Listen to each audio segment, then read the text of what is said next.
তো আমি তো এখন ট্রেন থেকে নামতে পারিনি, যেহেতু অনেকটা নিচু আর নিচটা সব ফাঁকা আছে, তো পড়ে যাওয়ার ভয়, তো ওই জন্য বাবা মানে ট্রেন থেকে যখনই নামি বাবাই আমাকে নামিয়ে দেয়। তো দেখো কিভাবে নামায়।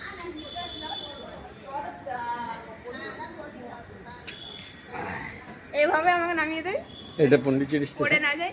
আর এটা হচ্ছে পন্ডিচেরি স্টেশন। সিঁড়িতে উঠতে হবে, সিঁড়িতে উঠতে হবে, তার জন্য আমরা বাবা পিঠে করে তুলছি। আর সিঁড়িতে যেহেতু উঠতে হয় সবকিছু বাবাই করে দেয়। আর এই যে সবাই, আর এই ট্রেনটাতে আমরা যাব। এটা হচ্ছে আমার জেঠিমা, ঠিক আছে, মেয়ের মতনই ভালোবাসে, মানে আগলে আগলে রাখছিল সব কিছুতেই, বাথরুম যাওয়া, ট্রেনে সব কিছু খাওয়া দাওয়া একসাথে। মনটা খুব নরম, মনটা খুবই ভালো, আর খুবই মন খারাপ লাগবে যখন চলে যাবো। 3 জন 4 জন একসাথে ছিলাম। মনটা পান্তুয়ার মতো নরম। বলে এবার সিঁড়িতে উঠবো। আর এই ট্রেনটাই করে যাবো আমরা, দেখো। এই যে 6:56। সিঁড়ি তো উঠবি? এখন টাটা। আবার পরে টাটা করে দিলি, সিঁড়ি উঠলি কি কই? সিঁড়ি উঠবো, ডাইরেক্ট ভিডিও হবে, মনে কথা। পন্ডিচেরি স্টেশনের নতুন রাস্তা দেখা। এইটা হচ্ছে নতুন রাস্তা পন্ডিচেরি স্টেশনের, এই দেখো। আর এই যে সিঁড়ি, এই সিঁড়ি বেয়ে উঠবো।